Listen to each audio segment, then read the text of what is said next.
आज हम 13 अक्टूबर के प्यारे बाबा के साकार मधुर महावाक्य सुनेंगे। आज बाबा ने कहा, मैं तुम बच्चों को घर की राह दिखाने आया हूँ।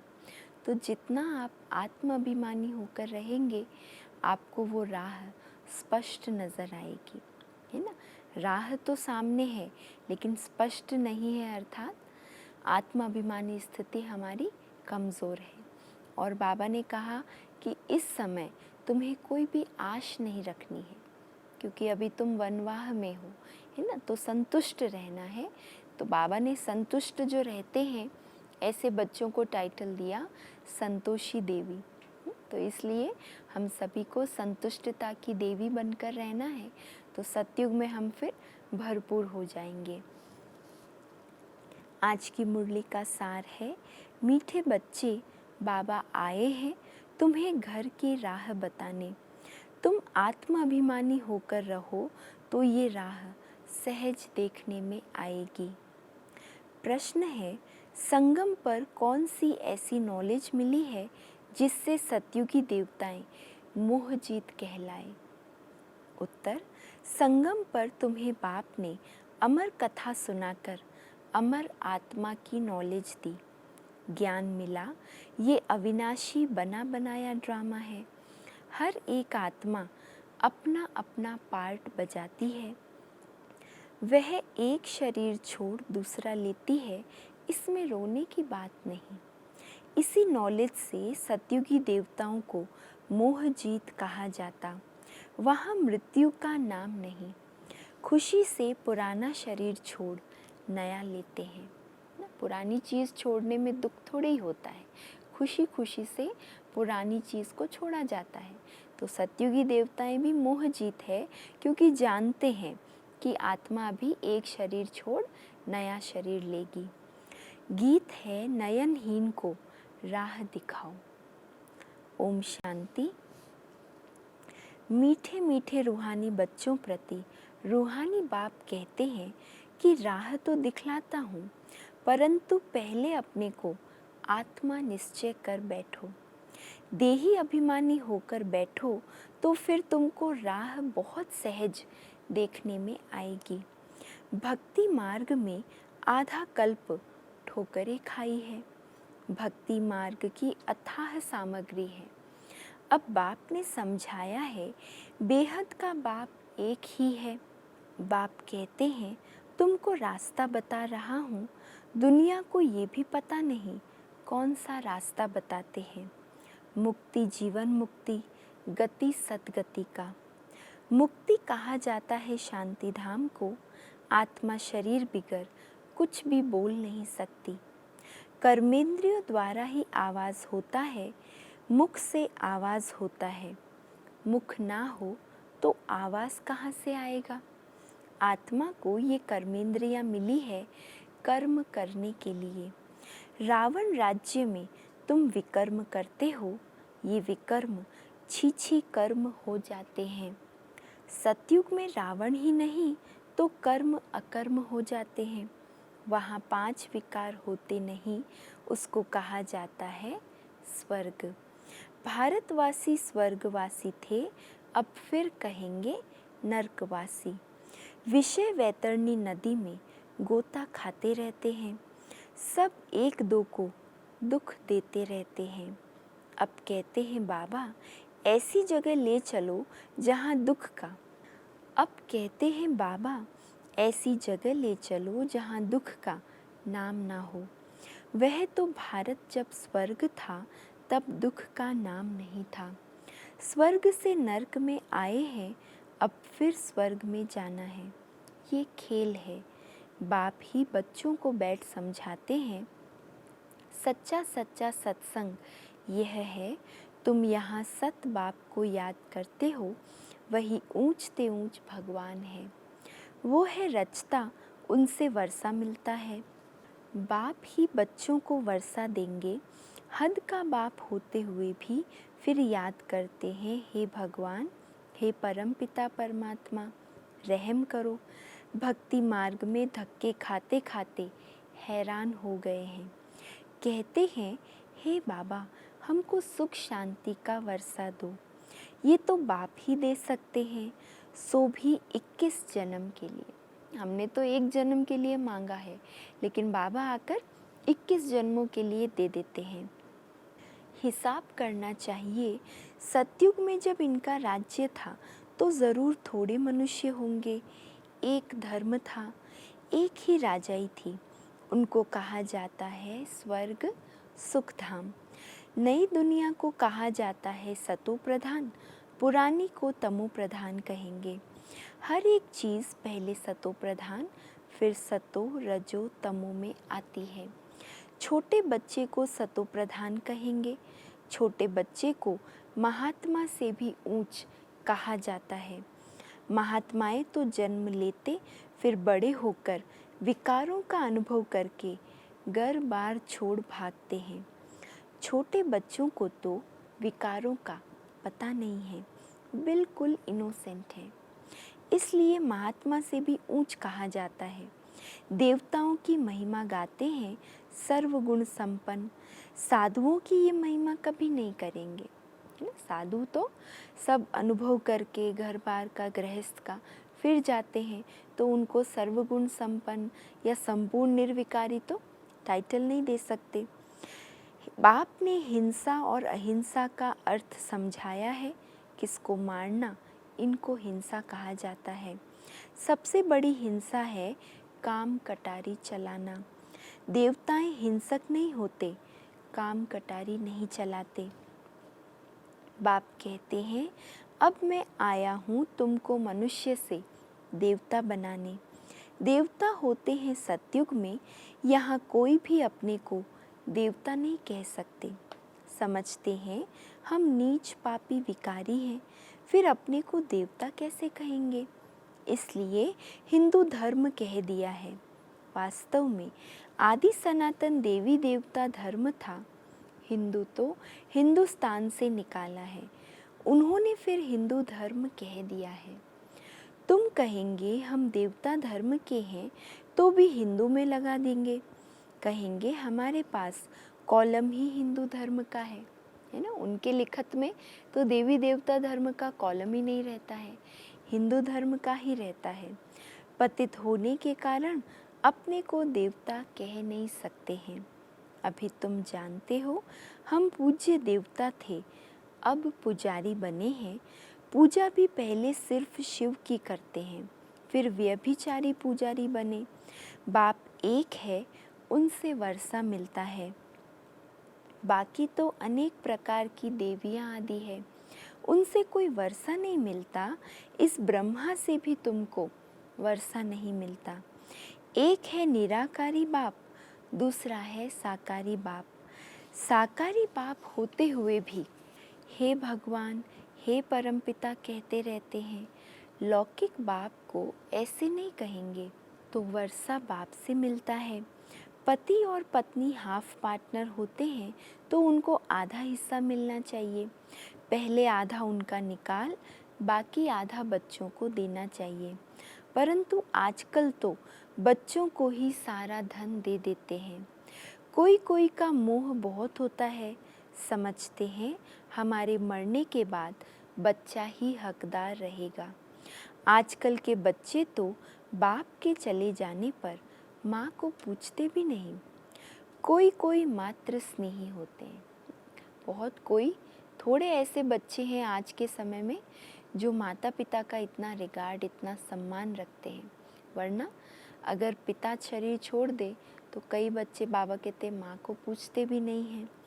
कोई फिर मात्र द्रोही होते हैं, आजकल बहुत करके मात्र द्रोही होते हैं। जिस माँ ने पाला पोसा, जन्म दिया, बड़ा किया, अपना सुख सब कुछ छोड़कर बच्चों के सुखों के लिए कितना त्याग किया होगा उस माँ ने, वो बच्चे को मालूम भी नहीं होगा। लेकिन जब बच्चे का समय आता है माँ की सेवा करने का तो पीछे हट जाते हैं। तो बाबा ने कहा ऐसे मात्र द्रोही होते हैं। वास्तव में माँ ने जो किया है हमारे लिए, वो माँ का कर्ज तो कोई भी उतार नहीं सकता है ना। माँ ने जो कुछ किया है उसके रिटर्न में चाहे सारा जीवन भी हम लगा दे तो भी कम है। तो बाबा कहते हैं, मातृद्रोही आजकल बहुत होते हैं, सब पैसे उड़ा देते हैं। धर्म के बच्चे भी कोई कोई ऐसे निकल पड़ते हैं जो बहुत तंग करते हैं। अब बच्चों ने गीत सुना, कहते हैं, बाबा हमको सुख का रास्ता बताओ, जहाँ चैन हो। रावण राज्य में तो सुख हो ना सके, भक्ति मार्ग में तो इतना भी नहीं समझते कि शिव अलग है, शंकर अलग है। बस माथा टेकते रहो, शास्त्र पढ़ते रहो। अच्छा, इससे क्या मिलेगा? कुछ भी पता नहीं। सर्व के शांति का, सुख का दाता तो एक ही बाप है। सतयुग में सुख भी है तो शांति भी है। भारत में सुख शांति थी, अब नहीं है, इसलिए भक्ति करते दर दर धक्के खाते रहते हैं। अभी तुम जानते हो, शांति धाम सुख धाम में ले जाने वाला एक ही बाप है। बाबा हम सिर्फ आपको ही याद करेंगे, आपसे ही वर्षा लेंगे। बाप कहते हैं, देह सहित देह के सर्व संबंधों को भूल जाना है। अगर वर्षा लेना है तो देह सहित देह के सर्व संबंधों को भूल जाना है। एक बाप को याद करना है, आत्मा को यहाँ ही पवित्र बनना है। याद नहीं करेंगे तो फिर सजाएं खानी पड़ेगी, पद भी भ्रष्ट हो जाएगा। इसलिए बाप कहते हैं, याद की मेहनत करो। आत्माओं को समझाते हैं, और कोई भी सत्संग आदि ऐसा नहीं होगा जहाँ ऐसे कहे, हे रूहानी बच्चों, यह है रूहानी ज्ञान जो रूहानी बाप से ही बच्चों को मिलता है। रूह अर्थात निराकार, शिव भी निराकार है ना। तुम्हारी आत्मा भी बिंदी है, बहुत छोटी, उनको कोई देख न सके सिवाय दिव्य दृष्टि के। दिव्य दृष्टि बाप ही देते हैं। भक्त बैठ हनुमान, गणेश आदि की पूजा करते हैं, अब उनका साक्षात्कार कैसे हो? बाप कहते हैं, दिव्य दृष्टि दाता तो मैं ही हूँ। जो बहुत भक्ति करते हैं तो फिर मैं ही उनको साक्षात्कार कराता हूँ, परंतु इससे फ़ायदा कुछ भी नहीं, सिर्फ खुश हो जाते हैं। पाप तो फिर भी करते हैं, मिलता कुछ भी नहीं। पढ़ाई बिकर कुछ बन थोड़े ही सकेंगे। देवताएं सर्वगुण संपन्न है, तुम भी ऐसे बनो ना। बाकी तो वह है सब भक्ति मार्ग का साक्षात्कार। सचमुच कृष्ण से जूलो, स्वर्ग में उनके साथ रहो, वो तो पढ़ाई पर है। जितना श्रीमत पर चलेंगे उतना ऊंच पद पाएंगे। श्रीमत भगवान की गाई हुई है, कृष्ण की श्रीमत नहीं कहेंगे। परमपिता परमात्मा की श्रीमत से कृष्ण की आत्मा ने यह पद पाया है। तुम्हारी आत्मा भी देवता धर्म में थी, अर्थात कृष्ण के घराने में थी। भारतवासियों को ये पता नहीं है कि राधे कृष्ण आपस में क्या लगते थे। दोनों ही अलग अलग राजाई के थे। फिर स्वयंवर के बाद लक्ष्मी नारायण बनते हैं। फिर स्वयंवर के बाद लक्ष्मी नारायण बनते हैं। ये सब बातें बाप ही आकर समझाते हैं। अब तुम पढ़ते ही हो स्वर्ग का प्रिंस प्रिंसेस बनने के लिए। प्रिंस प्रिंसेस का जब स्वयंवर होता है तब फिर नाम बदलता है। तो बाप बच्चों को ऐसा देवता बनाते हैं। अगर बाप की श्रीमत पर चलेंगे तो तुम हो मुख वंशावली, वह है कुख वंशावली। वो ब्राह्मण लोग हथियाला बांधते हैं, वह ब्राह्मण लोग हथियाला बांधते हैं काम चिता पर बिठाने का। अभी तुम सच्ची सच्ची ब्राह्मणियाँ काम चिता से उतार ज्ञान चिता पर बिठाने हथियाला बांधते हो, तो वह छोड़ना पड़े। यहाँ के बच्चे तो लड़ते झगड़ते पैसा भी सारा बर्बाद करते हैं। आजकल दुनिया में बहुत गंद है। सबसे गंदी बीमारी है बाइस्कोप, सिनेमा देखना, पिक्चर्स देखना, ये है सबसे गंदी बीमारी। अच्छे बच्चे भी बाइस्कोप में जाने से खराब हो पड़ते हैं। इसलिए बीके को बाइस्कोप में जाना मना है। हाँ, जो मजबूत है उनको बाबा कहते हैं वहाँ भी तुम सर्विस करो। सबके लिए नहीं, लेकिन जिनका ज्ञान योग का फाउंडेशन बहुत पक्का है, जिनको बाबा पर निश्चय है और बाबा को भी जिन बच्चों पर निश्चय है, उनको बाबा श्रीमत देते हैं कि ऐसी जगहों पर जाकर भी तुम सर्विस करो। उनको समझाओ ये तो है हद का बाइस्कोप, एक बेहद का बाइस्कोप भी है। बेहद के बाइस्कोप से ही फिर यह हद के झूठे बाइस्कोप निकले हैं। अभी तुम बच्चों को बाप ने समझाया है मूल वतन जहाँ सभी आत्माएं रहती है, फिर बीच में है सूक्ष्म वतन, ये है साकार वतन। खेल सारा यहाँ चलता है, ये चक्र फिरता ही रहता है। तुम ब्राह्मण बच्चों को ही स्वदर्शन चक्रधारी बनना है, देवताओं को नहीं। परंतु ब्राह्मणों को ये अलंकार नहीं देते हैं क्योंकि पुरुषार्थी है। आज अच्छे चल रहे हैं, कल गिर पड़ते हैं, इसलिए देवताओं को दे देते हैं। कृष्ण के लिए दिखाते हैं स्वदर्शन चक्र से अकासुर बकासुर आदि को मारा। अब उनको तो अहिंसा परमो धर्म कहा जाता है, फिर हिंसा कैसे करेंगे? ये सब है भक्ति मार्ग की सामग्री। जहाँ जाओ शिव का लिंग ही होगा, सिर्फ नाम कितने अलग अलग रख दिए हैं। मिट्टी की देवियाँ कितनी बनाते हैं। अभी तो नवरात्रि का समय नज़दीक है ना, तो बाबा इसीलिए कह रहे देखो मिट्टी की देवियाँ कितनी बनाते हैं। हाँ, और अभी तो समय ऐसा है तो थोड़ा उस अनुसार जैसा हर समय करते हैं वैसे ना भी हो, लेकिन फिर भी हर साल क्या करते हैं, बहुत बड़ी बड़ी मूर्तियाँ बनाते हैं, श्रृंगार करते हैं, उन पर पैसा खर्च करते हैं, लाखों रुपए लगाते हैं और फिर पानी में डुबो देते हैं। तो बाबा कहते मिट्टी की देवियाँ कितनी बनाते हैं, श्रृंगार करते हैं, हज़ारों रुपए खर्च करते हैं। उत्पत्ति की फिर पूजा करेंगे, पालना कर फिर जाकर डुबोते हैं। उत्पत्ति किया, पालना किया और फिर खुद ही डुबो देते हैं। कितना खर्चा करते हैं गुड़ियों की पूजा में, मिलता तो कुछ भी नहीं। बाप समझाते हैं ये सब पैसे बर्बाद करने की भक्ति है। सीढ़ी उतरते ही आए हो, बाप आते हैं तो सबकी चढ़ती कला होती है। सबको शांति धाम सुख धाम में ले जाते हैं।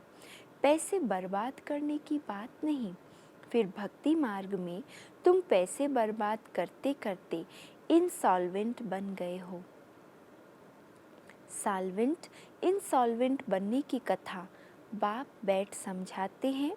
तुम इन लक्ष्मी नारायण की डिनाइस्टी के थे ना, अब तुमको नर से नारायण बनने की शिक्षा बाप देते हैं। वो लोग तीजरी की कथा अमर कथा सुनाते हैं, है सब झूठ। तीजरी की कथा तो ये है जिससे आत्मा का ज्ञान का तीसरा नेत्र खुलता है, सारा चक्र बुद्धि में आ जाता है। तुमको ज्ञान का तीसरा नेत्र मिल रहा है, अमर कथा भी सुन रहे हो। अमर बाबा तुमको कथा सुना रहे हैं। वो लोग तीजरी की कथा अमर कथा सुनाते हैं, है सब झूठ। तीजरी की कथा तो ये है जिससे आत्मा को ज्ञान का तीसरा नेत्र मिलता है, सारा चक्र बुद्धि में आ जाता है। तुमको ज्ञान का तीसरा नेत्र मिल रहा है, अमर कथा भी सुन रहे हो। अमर बाबा तुमको कथा सुना रहे हैं, अमरपुरी का मालिक बनाते हैं। वहाँ तुम कभी मृत्यु को नहीं पाते, अर्थात मृत्यु नहीं होगी ऐसा नहीं है। अमर अर्थात अकाली मृत्यु नहीं होगी। आत्मा अपनी पूरी आयु करके फिर ही शरीर छोड़ती है। यहाँ तो काल का मनुष्यों को कितना डर रहता है। अभी तो देखो सारी दुनिया पर कैसा काल छाया हुआ है ना, कोरोना के कारण पूरा सबको काल का ही डर लगा हुआ है। वहाँ डरने की रोने की बात नहीं, खुशी से पुराना शरीर छोड़ नया ले लेते हैं। यहाँ कितना मनुष्य रोते हैं, यह है ही रोने की दुनिया। बाप कहते हैं ये तो बना बनाया ड्रामा है, हर एक अपना अपना पार्ट बजाते रहते हैं। ये देवताएं मोह जीत है ना। यहाँ तो दुनिया में अनेक गुरु हैं जिनकी अनेक मतें मिलती है, हर एक की मत अपनी। एक संतोषी देवी भी है जिसकी पूजा होती है। आज बाबा को संतोषी देवी याद आई तो बाबा कहते जिनकी पूजा होती है। अब संतोषी देवियाँ तो सतयुग में हो सकती है, यहाँ कैसे हो सकती? यहाँ तो कोई संतुष्ट रहता नहीं है ना। एक आश पूरी होती है तो दूसरी जग जाती है, तो संतुष्टता नहीं है यहाँ। सतयुग में देवताएं सदैव संतुष्ट होते हैं। यहाँ तो कुछ न कुछ आश रहती है, वहाँ कोई आश नहीं होती। बाप सबको संतुष्ट कर देते हैं। तुम पदमपति बन जाते हो, कोई अप्राप्त वस्तु नहीं रहती जिसकी प्राप्ति की चिंता हो, वहाँ चिंता होती ही नहीं। बाप कहते हैं सर्व का सद्गति दाता तो मैं ही हूँ। तुम बच्चों को 21 जन्म के लिए खुशी ही खुशी देते हैं। ऐसे बाप को याद भी करना चाहिए। याद से ही तुम्हारे पाप भस्म होंगे और तुम सतो प्रधान बन जाएंगे। ये समझने की बातें हैं। जितना औरों को जास्ती समझाएंगे उतना प्रजा बनती जाएगी और ऊंच पद पाएंगे। ये कोई साधु आदि की कथा नहीं है, भगवान बैठ इनके मुख द्वारा समझाते हैं। ये कथा कीर्तन ऐसा वो सत्संग नहीं है, ये ईश्वरीय सत्संग है, ये पढ़ाई है जहाँ भगवान टीचर बनकर पढ़ाते हैं। अभी यहाँ भगवान बैठ इनके मुख द्वारा समझाते हैं। अभी तुम संतुष्ट देवी देवता बन रहे हो। हैं सभी संतुष्ट या कोई न कोई बात से, कोई न कोई व्यक्ति से, किसी के स्वभाव संस्कार से, किसी परिस्थिति से असंतुष्टता आती है। इसीलिए बाबा ने शुरू में ही क्या ज्ञान दे दिया कि ये ड्रामा एक्यूरेट है, इसमें किसी का पार्ट हम बदली नहीं कर सकते। इसलिए इस ड्रामा को जो भी हम पार्ट बजा रहे हैं या जिसका भी पार्ट देख रहे हैं बहुत न्यारा प्यारा होकर देखना है। तो बाबा कहते तुम अभी संतुष्ट देवी देवता बन रहे हो, अभी तुमको व्रत भी रखना चाहिए सदैव पवित्र रहने का, क्योंकि पावन दुनिया में जाना है तो पतित नहीं बनना है। बाप ने ये व्रत सिखाया है, मनुष्यों ने फिर अनेक प्रकार के व्रत बना दिए हैं। जो कुछ रस्म रिवाज भक्ति की चल रही है वो सब संगम युग से ही उन लोगों ने कॉपी किया है। तो बाबा ने हमें पवित्र रहने का व्रत सिखाया और लोगों ने फिर खाने पीने का व्रत कर लिया। अच्छा, मीठे मीठे सिकी लधे बच्चों प्रति माता पिता बाप दादा का याद प्यार और गुड मॉर्निंग। रूहानी बाप की रूहानी बच्चों को नमस्ते और हम रूहानी बच्चों की रूहानी माता पिता बाप दादा को याद प्यार, गुड मॉर्निंग और नमस्ते। धारणा के लिए मुख्य सार। पहली पॉइंट, एक बाप की मत पर चल, सदा संतुष्ट रहे, संतोषी देवी बनना है। यहाँ कोई भी आश नहीं रखनी है। बाप से सर्व प्राप्तियाँ कर पदमपति बनना है। दूसरा, सबसे गंदा बनाने वाला बाइस्कोप है, सिनेमा है। तुम्हें बाइस्कोप देखने की मना है, तुम्हें बाइस्कोप देखने की मना है। तुम बहादुर हो तो हद और बेहद के बाइस्कोप का राज समझ दूसरों को समझाओ, सर्विस करो। वरदान है, फुल स्टॉप की स्टेज द्वारा प्रकृति की हलचल को स्टॉप करने वाले प्रकृति पति भव। फुल स्टॉप की स्टेज द्वारा प्रकृति की हलचल को स्टॉप करने वाले प्रकृति पति भव। वर्तमान समय हलचल बढ़ने का समय है। फाइनल पेपर में एक तरफ प्रकृति का और दूसरी तरफ 5 विकारों का विकराल रूप होगा। अभी जो भी हम रूप देख रहे हैं ना, वो तो साधारण रूप है, चाहे वो विकारों का रूप है, चाहे प्रकृति के तत्वों का रूप है, लेकिन फाइनल पेपर में पांचों तत्वों का, पांचों विकारों का विकराल रूप होगा। विकराल शब्द से ही कितना डर लगता है ना, भयानक रूप होगा। तमोगुणी आत्माओं का वार और पुराने संस्कार, ये सब लास्ट समय पर अपना चांस लेंगे। ऐसे समय पर समेटने की शक्ति द्वारा अभी अभी साकारी, अभी अभी आकारी और अभी अभी निराकारी स्थिति में स्थित होने का अभ्यास चाहिए। देखते हुए ना देखो, सुनते हुए ना सुनो। ये अभ्यास बहुत महीन अभ्यास है। देखते हुए भी ना देखें, सुनते हुए भी ना सुने। अभी तो क्या होता है, कई बार तीसरे की बातों में थोड़ा भी कहीं से कुछ आवाज़ आई, कोई दूसरे बात कर रहे, तीसरे बात कर रहे, तो तुरंत बुद्धि वहीं अटक जाती है। बाबा तो कहते देखते हुए भी ना देखो, सुनते हुए भी ना सुनो। जब ऐसी फुल स्टॉप की स्टेज हो, तब प्रकृति पति बन प्रकृति की हलचल को स्टॉप कर सकेंगे। कितनी ताकत चाहिए। प्रकृति पति बन प्रकृति की हलचल को स्टॉप करना है, उसके लिए फुल स्टॉप की स्टेज चाहिए। और फुल स्टॉप माना देखते हुए भी दिखाई नहीं दे रहा है, सुनते हुए भी सुनाई नहीं दे रहा है। स्लोगन है, निर्विघ्न राज्य अधिकारी बनने के लिए निर्विघ्न सेवाधारी बनो। अगर अभी निर्विघ्न सेवाधारी बने तो हमारा राज्य भी निर्विघ्न होगा। तो निर्विघ्न राज्य अधिकारी बनने के लिए निर्विघ्न सेवाधारी बनो। आज का अव्यक्त इशारा है, मोह का बीज है संबंध। जब बीज को ही कट कर दिया तो बिना बीज के वृक्ष कैसे पैदा होगा। अगर अभी तक होता है तो सिद्ध है कि कुछ तोड़ा है, कुछ जोड़ा है, दो तरफ है, उन्हें मंजिल नहीं मिल सकती। शिकायत नहीं करो कि क्या करे, बंधन है, कटता नहीं। जहाँ मोह नष्ट हो गया तो स्मृति स्वरूप स्वतः हो जाएंगे।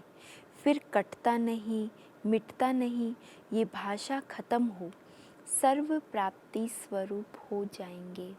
है ना। हम जो ये शिकायत करते हैं कि क्या करें, संबंध है, बंधन है, कटता नहीं है, बाबा ने कहा जो बीज है, अगर वो बीज ही समाप्त कर दो तो स्वतः ही स्मृति स्वरूप बन जाएंगे और सब शिकायतें खत्म हो जाएगी। अच्छा, ओम शांति।